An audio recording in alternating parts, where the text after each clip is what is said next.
também. Provérbios 27, versículo 17. Olha só. Eu tenho pensado muito sobre relacionamentos e sobre conexões, sobre como que isso pode nos abençoar e muitas vezes como isso também pode nos prejudicar muito. Se nós não soubermos lidar com relacionamentos, eles podem nos projetar ou eles também podem nos segurar.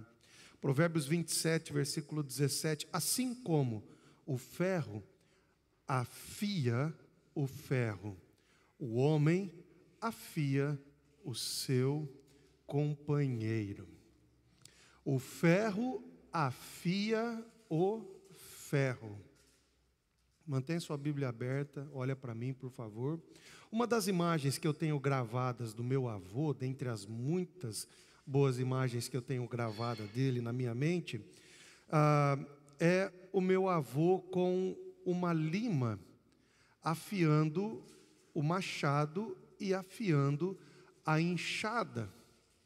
Então, eu me lembro de, quando criança, ir no sítio com o meu avô, e a gente chegava lá, pegava a enxada e queria brincar, então a gente saía batendo a enxada de qualquer jeito, ou pegava um machado, queria cortar alguma coisa para brincar. Quando é criança, tudo é lúdico, e ele ria que se acabava, porque ele sabia que o machado, sem afiar, pode cortar, mas leva muito mais tempo e demanda muito mais força. Assim também, a enxada, a gente acha que enxada é para cavar, não é, enxada é para capinar. Então existe um jeito certo de você bater. E de tempos em tempos, o meu avô pegava aquela ferramenta, sacava a lima e ele passava naquela enxada. E assim ele limpava e mantinha o fio dela perfeito. Veja, Salomão está aplicando essa grande verdade do ferro sendo usado para afiar o ferro, e ele está transportando isso para o ambiente dos relacionamentos.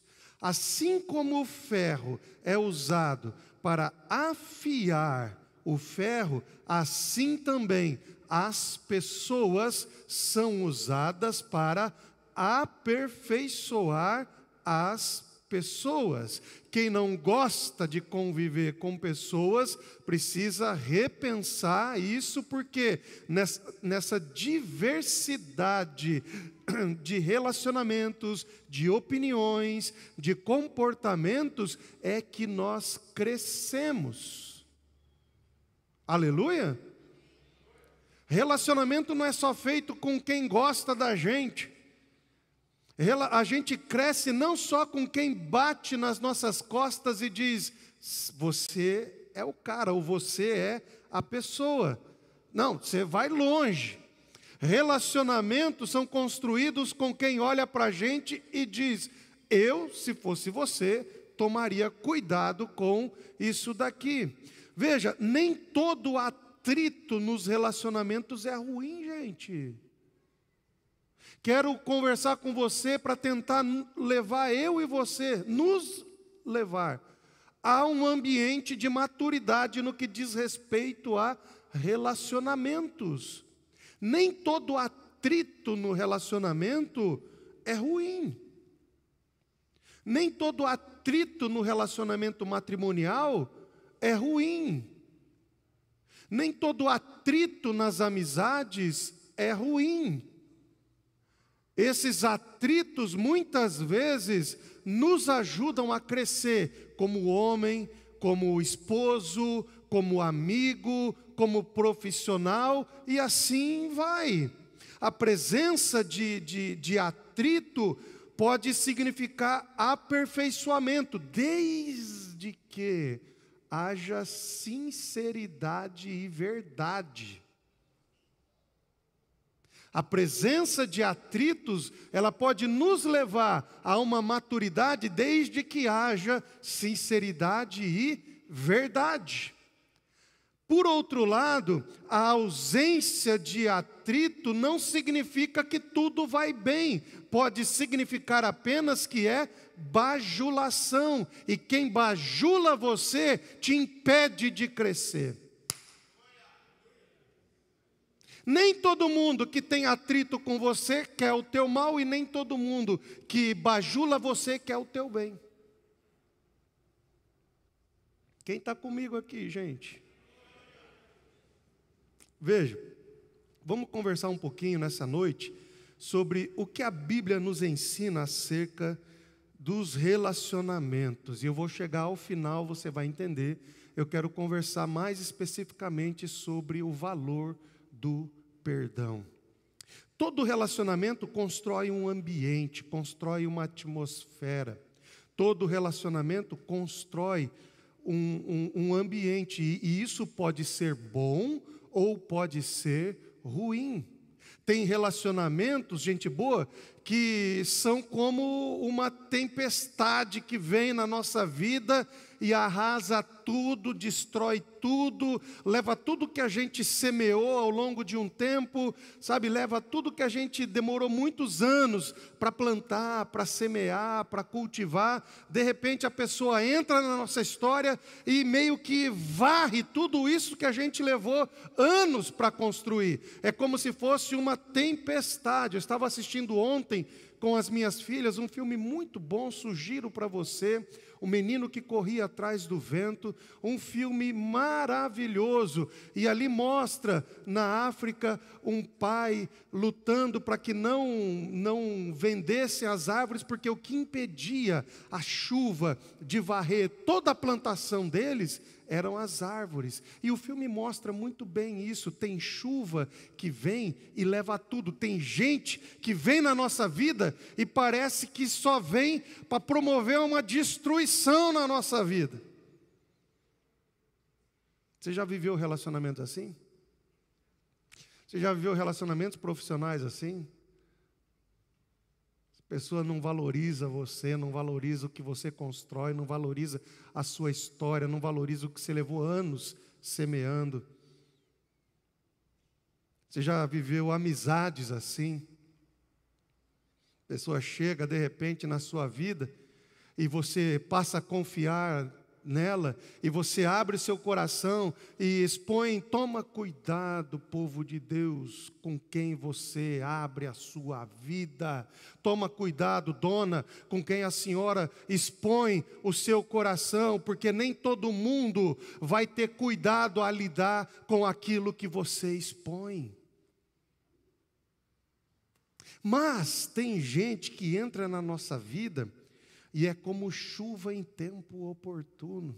Tem gente que entra na nossa vida, entra na nossa história no tempo certo, na hora certa. A chegada dela marca um novo ciclo na nossa vida, marca um novo momento na nossa história. Ela parece que abre os céus sobre nós, sabe? Começa um ambiente de bênção, de favor. Essa pessoa parece que nos leva à presença de Deus, e assim começa uma nova fase na nossa vida. Tem gente que entra na nossa história e nos prepara para um tempo de colheita, para um tempo de bênção, para um tempo onde as promessas de Deus se cumpram na nossa vida.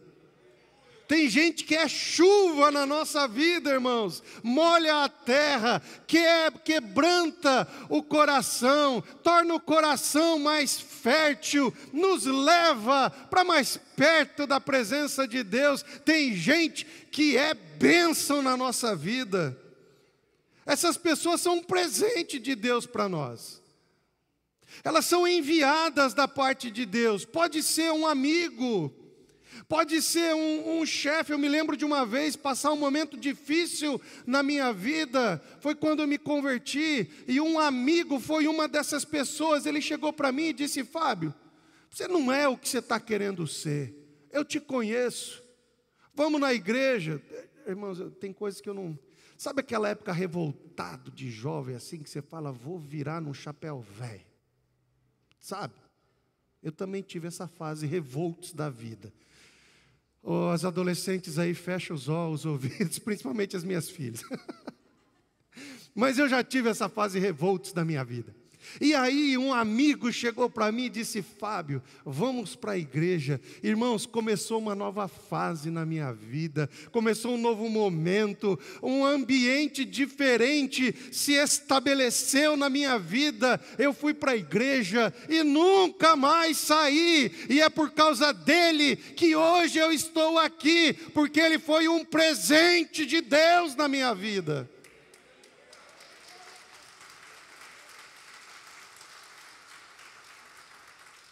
A nossa tendência, quando a gente se frustra, quem já teve relacionamento frustrado aí? Levanta a mão, deixa eu ver se eu estou pregando para alguém que já teve relacionamento frustrado. Quando a gente tem relacionamento frustrado, a nossa tendência é fazer o quê?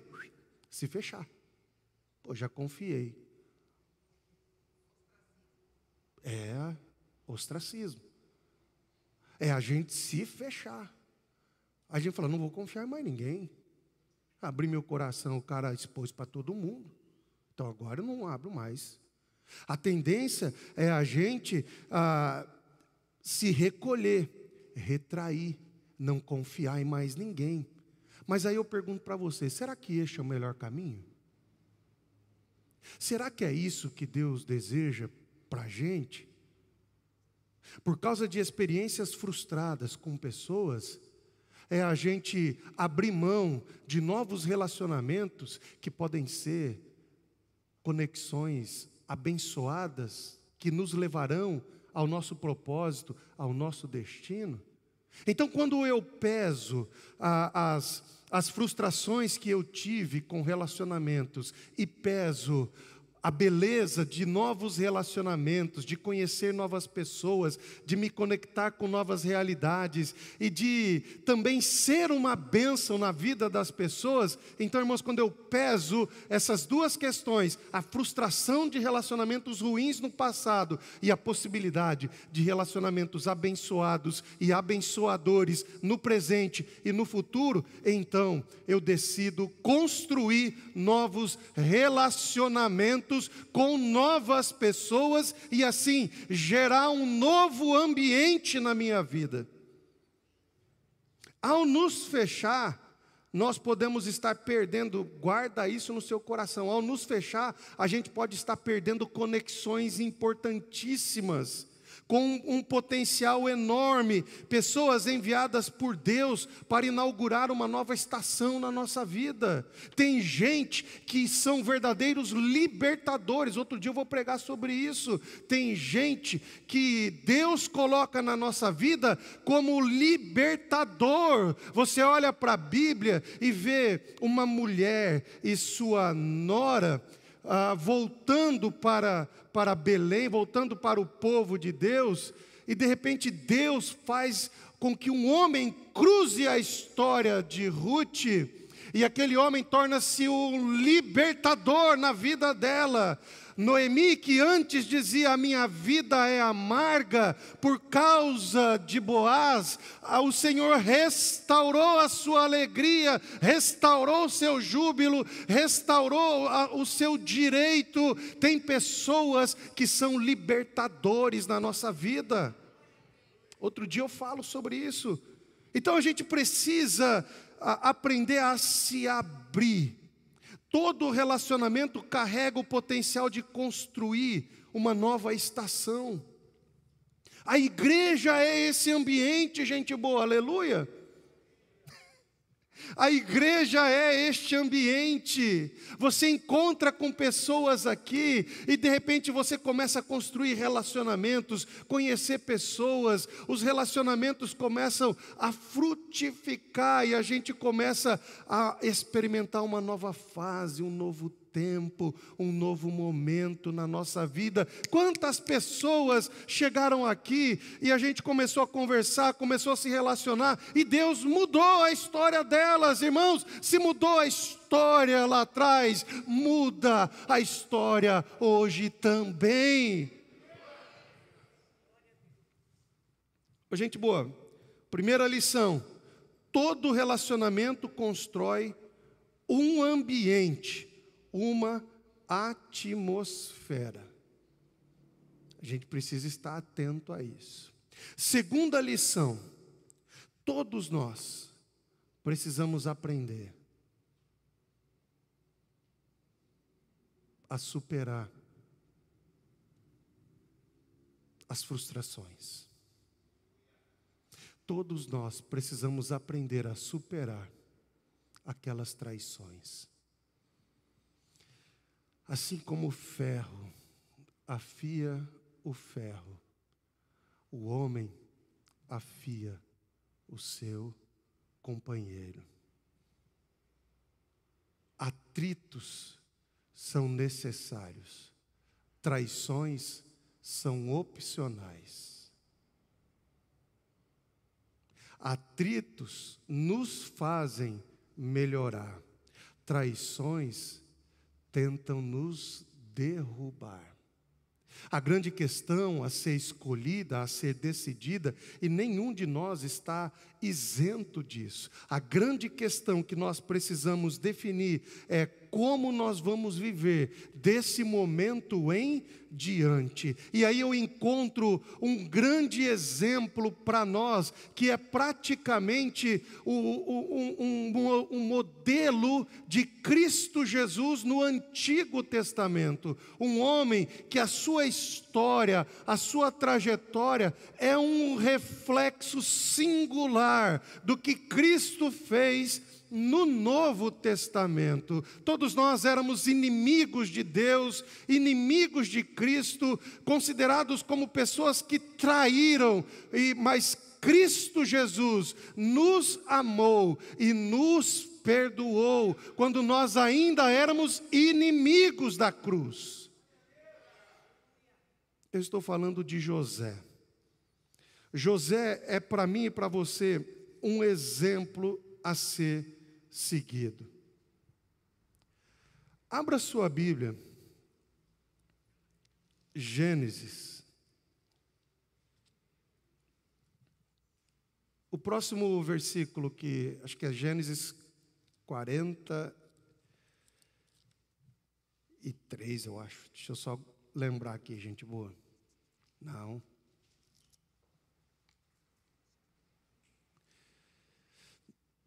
Não, peraí, desculpa. Qual é o próximo? Isso, Gênesis 37, ora.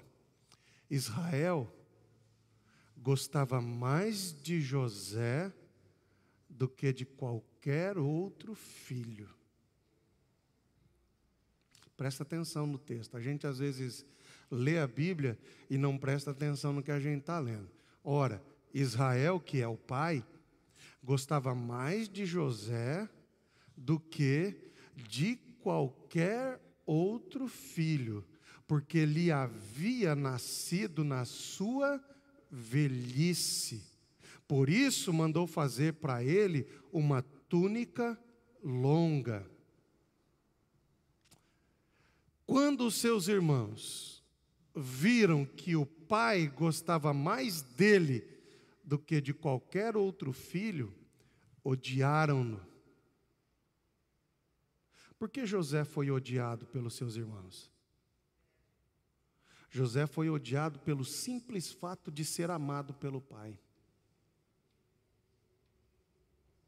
José foi odiado pelo simples fato de ser uma pessoa amada, de ser uma pessoa em quem o pai depositou amor, depositou carinho, depositou afeto. Por que o pai depositou afeto nele? Porque ele nasceu na velhice, gente. Esse rapaz nasce quando Israel já é velho. Veja, tem pessoas que não vão gostar de você pelo simples fato de você ser uma pessoa amada pelos outros. Essa é uma verdade nos relacionamentos.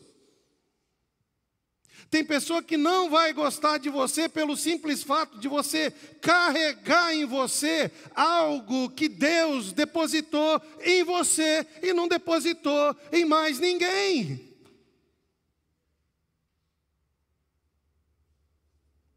Eu nunca vou me esquecer, quando eu cheguei aqui na igreja, eu posso falar isso com tranquilidade, que a gente, graças a Deus, se dá muito bem com todo mundo aqui na igreja. Mas um dia um irmão chegou para mim e disse assim: Fábio, a pastora já ganhou a igreja. A pastora Céia já ganhou o coração da igreja. Está faltando o senhor. Eu nunca vou esquecer isso. Por quê? Porque a Céia carrega algo de Deus com ela. Ela faz amizade, ela brinca, ela é espontânea, ela chega, todo mundo gosta, ela é carismática, ela olha e as pessoas gostam dela de graça. Irmão, eu me esforço, eu vou de um lado para o outro e a gente vai e tal, mas ela chega e as pessoas amam ela. Ela está aqui? Ganhei a noite, aleluia. Gente, guarda isso no seu coração. José era odiado pelo simples fato de ser amado pelo pai. Era odiado porque ele carregava algo de Deus com ele. Deus tinha dado uma promessa para esse rapaz. E Deus deu um sonho para ele: José, eu vou engrandecer você. E ele compartilha isso com os seus irmãos. Cuidado com o que você fala, com quem você não precisa falar. José compartilha com as pessoas e diz: olha, eu vejo o sol e a lua se curvando. Eu vejo os feixes ao meu redor, todos eles se curvando. Os irmãos olham e dizem: isso aí não é de Deus não, meu filho. Mas era de Deus. José tinha uma promessa, José tinha um projeto da parte de Deus. Por que ele era odiado? Pelo simples fato de carregar algo de Deus e por ser amado pelo seu pai. A história de José é marcada por traições, gente. José era um homem que tinha tudo para ser a pessoa mais amargurada da Bíblia, a pessoa mais, rancorosa na Bíblia, a pessoa que olhava para qualquer um e dizia assim: sai da minha frente que eu não aguento ver pessoas. José foi traído pelos seus irmãos, vendido como escravo. Só quem já foi, já passou por situação assim, sabe o que José sofreu. Traído pelos irmãos, vendido como escravo, difamado, caluniado pela esposa do seu patrão, desacreditado pelo homem que ele ajudou a prosperar. Ele carregava a unção de prosperidade que colocou Potifar numa posição de honra. Era José que carregava algo com ele, que fez Potifar alcançar uma posição de excelência. E quando chegou a hora, Potifar desacreditou dele e jogou esse homem na prisão. Gente, quantas vezes nós já enfrentamos situações difíceis na nossa vida? A história de José é a história de relacionamentos frustrados,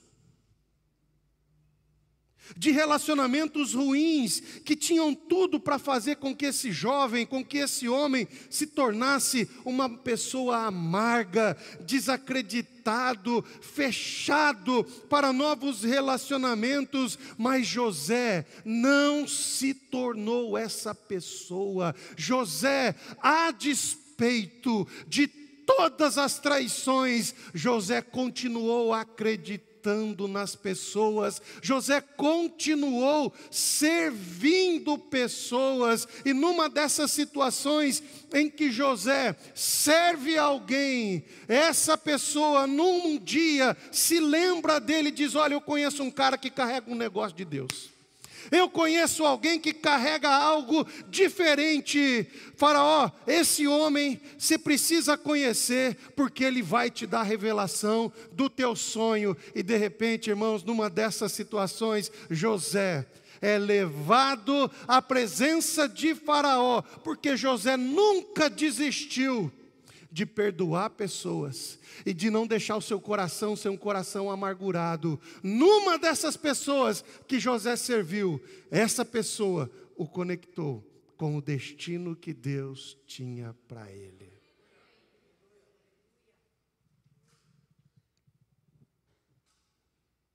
Uma pessoa serviu como ponte para que José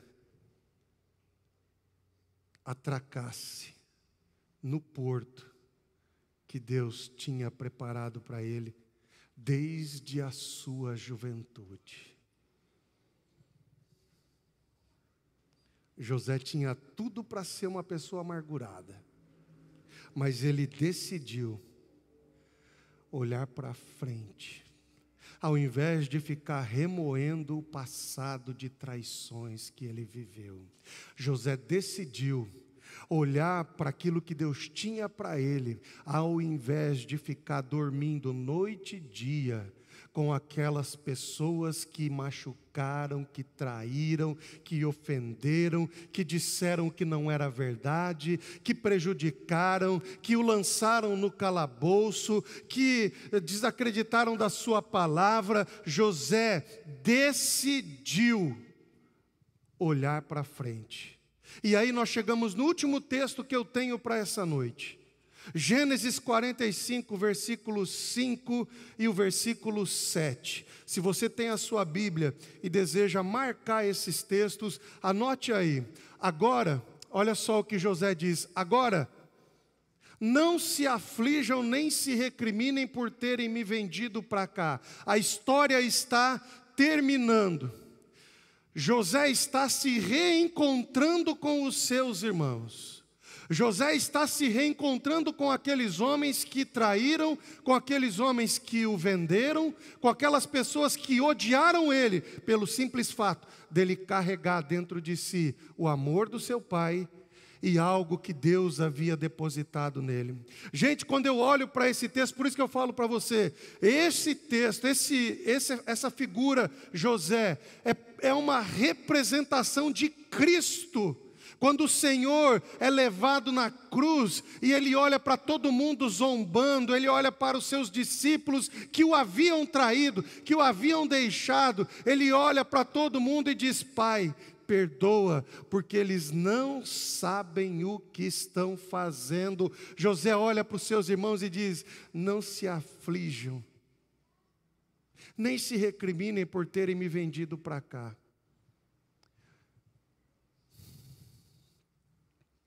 Pois foi para salvar vidas que Deus me enviou antes de vocês. Foi para um propósito que Deus me enviou antes de vocês. Mas Deus, versículo de número 7, me enviou à frente de vocês para lhes preservar um remanescente nessa terra e para salvar-lhes a vida com um grande livramento, sem saber. Aqueles homens estavam empurrando José para o destino dele. Eles achavam que estavam fazendo mal para José, mas eles estavam, na verdade, conectando José com o destino que José tinha em Deus. Você imagina se José é um homem que canta uma daquelas canções que geralmente a gente ouve. Quem te viu passar na prova não te ajudou. Quando vê... agora ninguém conhece essa música? A gente põe ela no carro quando a gente está passando pela luta, quando as pessoas fecham as portas para a gente, quando a gente precisa de ajuda a alguém, e aí a gente põe a música e diz: quem te viu passar na prova não te ajudou, quando vê você na bênção vai se arrepender. Irmão, dá uma olhada em José. Volta ao versículo anterior que eu pedi para você, Letícia, o versículo de número 5. Não aflijam, nem se recriminem. Não guardem o coração de vocês uma mágoa, porque eu entendi o meu propósito. Eu entendi o que Deus queria fazer. Vocês intentaram mal contra mim, mas na verdade, Deus estava projetando a minha vida para aquilo que era o propósito dele para mim. José tinha uma promessa. A escolha que José teve que fazer ao longo da vida dele era, presta atenção, entre manter a promessa viva no seu coração ou manter a mágoa acesa dentro de si. A grande verdade sobre os relacionamentos errados que a gente já viveu é que nós vamos precisar escolher entre manter dentro de nós a promessa viva ou manter dentro de nós a mágoa acesa. E já falei aqui diversas vezes, vou repetir mais uma. A mágoa, irmãos, é como um carvão que a gente mantém dentro de nós. Se você aquecer, ele vai te ferir, ele vai te machucar. É por isso que quando as pessoas mantêm a mágoa acesa dentro delas, aquilo vai queimando, a pessoa vai se tornando semblante fechado, sempre parece que a vida não é legal com ele. E se você esfria esse carvão, ele suja você todo por dentro. Então, irmãos, decida nessa noite tirar a mágoa do coração, lançar fora todo o ressentimento. Decida hoje manter viva somente a promessa de Deus dentro de você, porque enquanto as suas mãos se ocupam em segurar a mágoa, você perde de ter mãos livres para agarrar a promessa que Deus tem para você. Queria pedir para você se colocar em pé. Estou terminando a mensagem. O Ministério de Louvor, por favor, venha aqui. Eu vou conversar um pouco sobre a igreja, sobre relacionamento, sabe, irmãos? Mas a base de todo relacionamento precisava ser esta primeira mensagem. Relacionamentos são passivos de atritos. E nem sempre atrito é uma coisa ruim. Mas a gente precisa aprender a tirar de dentro de nós a mágoa que a gente carrega dentro de nós. Quantas pessoas têm tudo para viver uma estação nova, linda, incrível em Deus. Tem tudo para viver um tempo de favor, de abundância, de realizações, de promessas no casamento, na vida profissional, na vida ministerial, nas suas relações com a igreja, mas pelo simples fato de não abrir o seu coração e aprender a lidar com pessoas, acabam voltando sempre na estaca zero. Irmãos, em nome de Cristo Jesus, que a gente possa aprender a lidar com relacionamentos e, mais importante, que a gente possa aprender a lidar com relacionamentos que foram frustrados. Que a gente possa aprender a tirar de dentro do nosso coração a mágoa. Eu creio que Deus tem uma nova estação sobre a sua vida. Eu creio que um novo momento chega sobre você. Um novo tempo de novas conexões, novas possibilidades. Mas libere o perdão. Porque o perdão vai te libertar do passado e vai te conectar ao futuro de Deus.